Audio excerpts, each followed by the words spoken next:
Olá, sejam todos bem-vindos mais uma vez à nossa videoaula do módulo 4, Interpretações dos Sonhos, das obras de Sigmund Freud, que faz parte da formação psicanalítica desses maravilhosos alunos que estão aqui me assistindo, né, nessa videoaula, no módulo 4, né? Parabéns a você que chegou até aqui, que está nessa insistência da letra, e muito obrigado pela confiabilidade que você me me concede, através da sua transferência, me colocando nesse lugar de transmissão do saber psicanalítico. E hoje nós vamos estudar na página 302 mais um capítulo aí, né? Estamos já encerrando o módulo 4, né, gente? E parabéns, chegamos até aqui.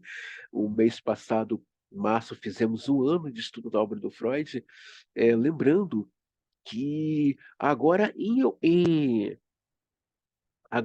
agosto, você que está comigo desde 2021, nós vamos completar aí 3 anos, né, estudando aí, estamos nesse percurso.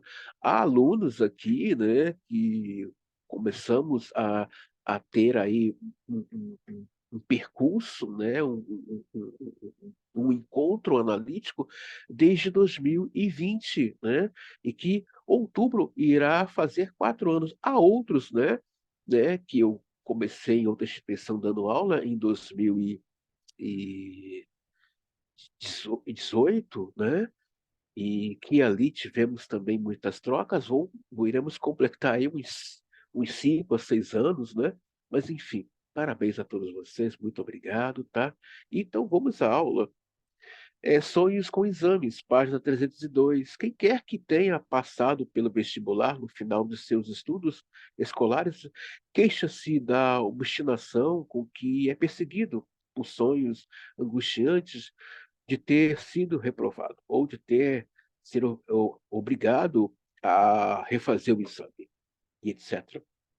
No caso do que obtiveram um grau universitário, esse sonho típico é substituído por outro que os representa como tendo fracassado em seus exames universitários finais. E é em vão que faz objeções, mesmo enquanto ainda estão adormecidos. De que há anos vem exercendo a medicina, ou trabalhando como conferencistas de universidade ou como chefes de escritório, as lembranças inexpáveis dos castigos que sofremos por nossas más ações na infância tornam-se ativas em nós, mais uma vez, se ligam aos dois pontos cruciais de nossos estudos, né?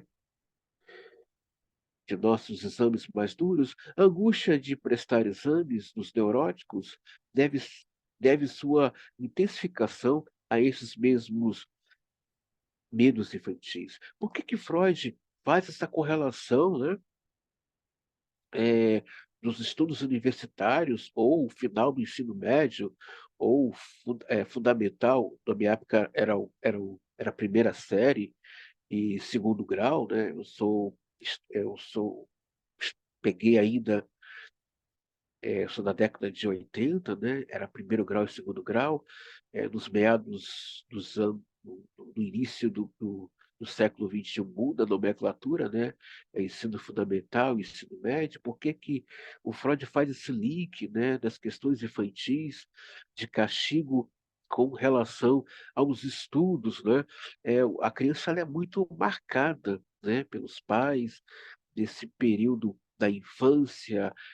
Não faça bagunça na escola, preste atenção, né, nas aulas, né, o cuidado com o material escolar, né, a merenda que a criança às vezes leva ou não leva, tudo isso são marcas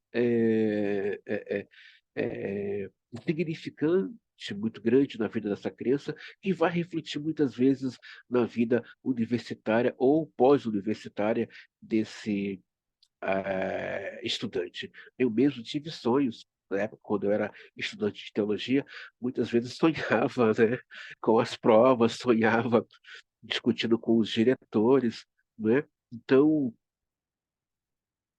por que Freud faz esse link, né?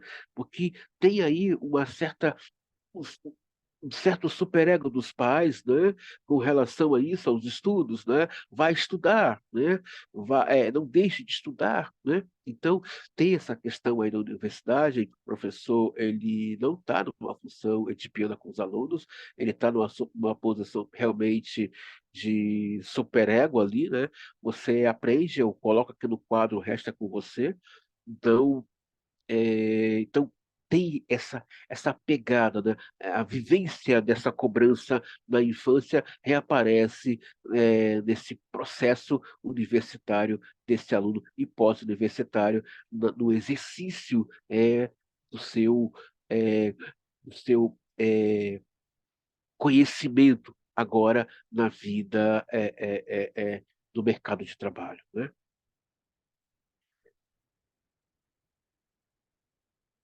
Quando deixamos de ser estudante, nossos castigos já não, já, já não nos são infligidos por nossos pais ou por aqueles que nos criaram, ou posteriormente por nossos professores.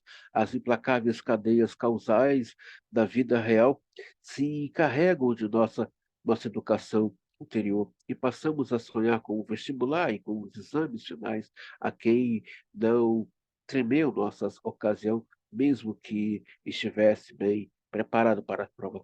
Sempre que tendo feito algo errado ou deixado de fazer alguma coisa de maneira apropriada, esperamos ser punidos por esse acontecimento. Em suma, sempre que estimamos o fardo da responsabilidade. Muitas vezes eu sonho com uma aula que eu vou dar, às vezes eu me pego assim, sonho com uma aula, sonho com um livro que é, eu preciso ler, né? Ou quando tenho que elaborar um trabalho em casa para uma pós-graduação, ou elaborar uma aula que vou dar em algum lugar, muitas vezes eu sonho, né, que estou atrasado, ou então eu sonho que devia ter pesquisado mais, tá essa cobrança, né?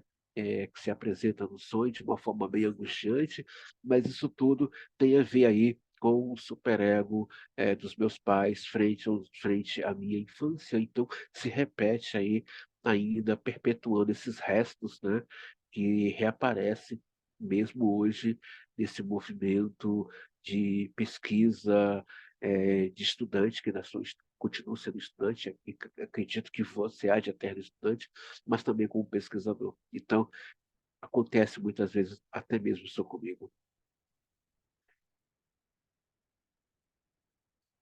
Por uma explicação adicional sobre os sonhos e exames, tenho de agradecer a um experiente colega, o Tekel, que certa vez declarou numa reunião científica que, ao que ele soubesse, os sonhos no vestibular só ocorriam nas pessoas que tinham sido aprovadas, e nunca nas que foram eh, reprovadas dele. Ao que parece, portanto, os sonhos de angústia referentes a exames, os quais, como já foi confirmado, repetidas vezes surge quando o sonhador tem alguma responsabilidade pela frente no dia seguinte e teme que haja um fiasco. Procuro alguma ocasião do passado em que uma grande angústia se tenha revelado e justificada e tenha sido desmentida pelos acontecimentos. Esses, portanto, seriam um exemplo notável de que o conteúdo de um sonho ser mal interpretado pela instância de vigília. O que é considerado um protesto indignado contra um sonho. Mas eu já sou médico e etc. Seria, na realidade, o consolo trazido pelo sonho em seu enunciado, por conseguinte, seria: não tenha medo do amanhã. Pense só como que você estava ansioso antes do vestibular. E, no entanto, nada lhe aconteceu. Já você já é médico, etc. E a angústia que é atribuída ao sonho decorreria, na realidade, dos restos diurnos. Veja, até o próprio Freud traz aí a questão dos restos, e é dessa palavra que o Lacan se apropria dela e traz para análise, né?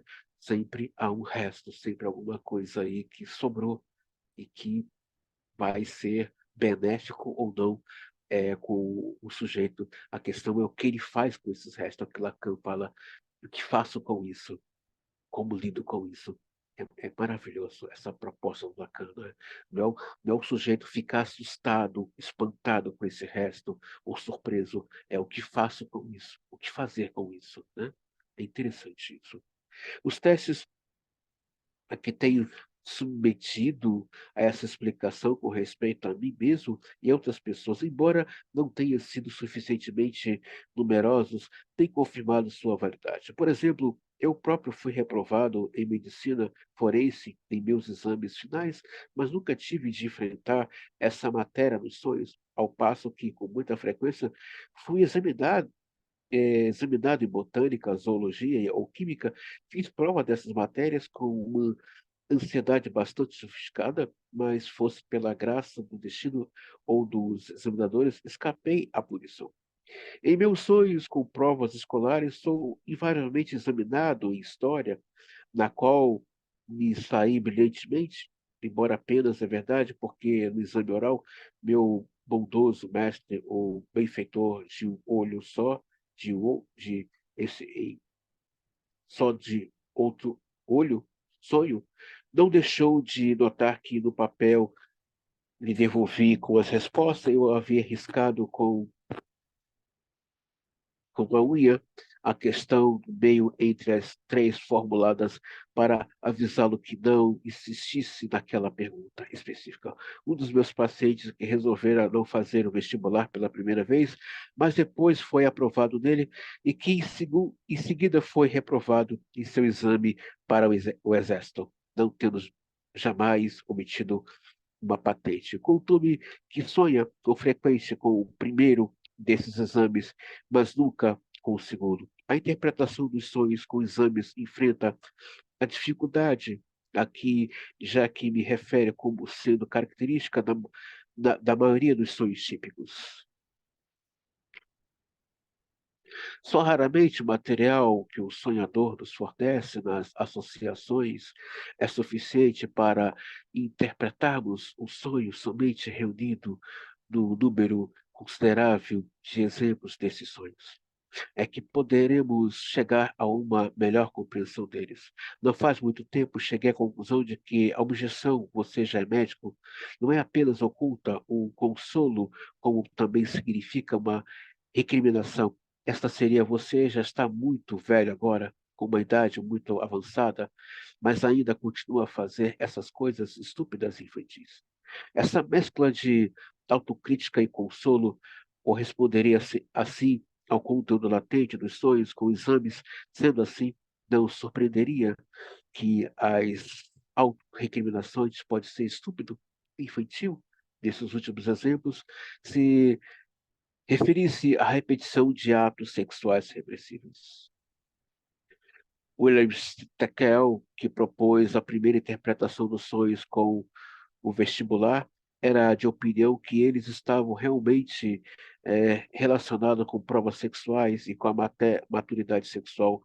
Minha experiência, muitas vezes, confirmado seu ponto de vista. Ou seja, sonhar com os exames, né? São inscrições. Nessa inscrição, eu fui reprovado.